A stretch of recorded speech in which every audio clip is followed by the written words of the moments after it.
నమస్తే మా లాయరమ్మా. నమస్తే మా ఆది దంపతులు ఇద్దరికి నమస్కారాలు. Thank you. ఏమ్మా ఈరోజు భోజనాలు? ఈరోజు మన ఆశ్రమంలో భోజనాలు తెల్లన్నము, మునక్కాయ, సొరకాయ సాంబారు, పెరుగు చట్నీ, వెజిటబుల్ బిర్యానీ, కేసరి, వడియాలు, బెండకాయ ఫ్రై, మజ్జిగ, తాంబూలము, అరటిపండు, మంచినీళ్ళు. అమ్మ నాన్న ప్రేమ, అభిమానులందరూ ప్రేమ. ఓకే అమ్మా, వెరీ గుడ్. నిన్ను లాయర్ అమ్మ అని పిలిచాను కదా ఇప్పుడు ఇందాక. మన వాళ్ళకి ఒక క్వశ్చన్ మార్క్ అయిపోతుంది. ఆ క్వశ్చన్ మార్క్కి మళ్ళీ మనం ఆన్సర్ చేద్దాం. ఎప్పుడైనా ఒక రోజు మనం వాళ్ళ డౌట్ క్లియర్ చేద్దాం. ఓకేనా? ఏదో సారా వెరీ గుడ్ అప్ప. మీరు నేను మాట్లాడి అంటే మంజులా వర్సెస్ తిప్పన్న వీడియో పెడితే మాత్రము దూసుకోపోతుందప్ప. ఫస్ట్ ర్యాంక్ తప్ప వేరే ర్యాంక్ లేదు. ఏమా మహిమ అంటే అఫెక్షన్ రౌండ్ అఫెక్షన్ ఇప్పుడు ఐ లవ్ యు ఉంటాయి కదా.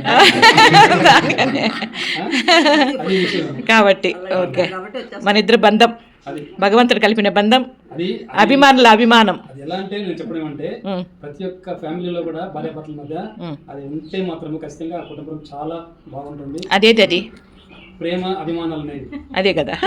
అభిమానం ప్రేమ అనేది ఉంటే ఖచ్చితంగా ఎప్పుడు ఖుషీగా ఉండగలిగితే. అంటే మనం ఇద్దరు గొడవ పడడం అయితే పడతాం, అది కామన్. అది గొడవ పడేది కామన్, ప్రతి ఇంట్లో ఉంటుంది. పెద్ద పెద్ద కుటుంబాలు ఉంటాయి, చిన్న కుటుంబాలు ఉంటాయి, పేదరికంలో కుటుంబంలో కూడా ఉంటుంది. గొడవ పడతాం కదా భార్య మళ్ళీ 10 నిమిషాలు కూడా. ఒకసారి నువ్వు నన్ను ఏమండి పిలుస్తావు, ఒకసారి కన్నా పిలుస్తావు, కరెక్టే కదా. కానీ ఒకసారి ఒరే అని పిలుస్తావు, ఒరే అని ఎప్పుడు పిలుస్తాను? అదే మళ్ళీ ఒరే అని పిలిచినప్పుడు అమ్మ కోపం వచ్చినప్పుడు పిలుస్తుంది అనుకుంటే కష్టం. ఎక్కువ ఖుషిగా ఉన్నప్పుడు లవ్ ఎక్కువ, అమ్మా ప్రేమ ఎక్కువ అయిపోయినప్పుడు, ప్రేమ ఎక్కువైపోతే మర్యాదలు తగ్గిపోతాయి. ప్రేమ అవును, పిచ్చి ప్రేమ. కాబట్టి ప్రతి ఒక్కరు కూడా చిన్న నుంచి ప్రతి కూడా కలిసి మెలిసి ఆనంద సంతోషంగా ఉండగలిగితే అన్ని అధిగమించవచ్చు, ముందుకెళ్ళచ్చు, సంతోషంగా జీవించవచ్చు. మన అభిమానులు కూడా అందరూ కూడా అదే విధంగా భార్య భర్తలు కలిసి మెలిసి అన్యోన్యంగా ఆయురారోగ్యాలతో సుఖ సంతోషాలతో ఉండాలని మనమిద్దరు కూడా కోరుకుందాం. బ్లెస్ చేద్దాం. ఓకేనా? సరే అవతాతలందరినీ కూర్చోబెట్టి మీరు మాటలు పట్టుకున్నారు. ఓకే ఈరోజు టిఫిన్ హెవీ కాబట్టి మన వాళ్ళకి ఏమంత ఆకలి ఏం కాదు. అవునా కదప్పా? ఏం పా పొద్దున్న టిఫిన్? వెంకటేశప్ప పొద్దున్న టిఫిన్ ఏమి చెప్పాను? ఇడ్లీ, వడ, పులిహోర, సాంబార్, చట్నీ. ఓకే అప్ప, అంతేనా? సరే అప్ప, ఇంకా ఏమైనా ఉందా?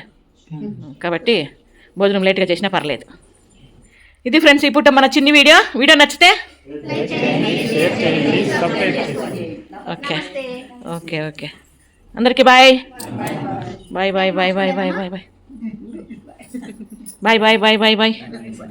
మీరు వాళ్ళ కట్టం. బాయ్.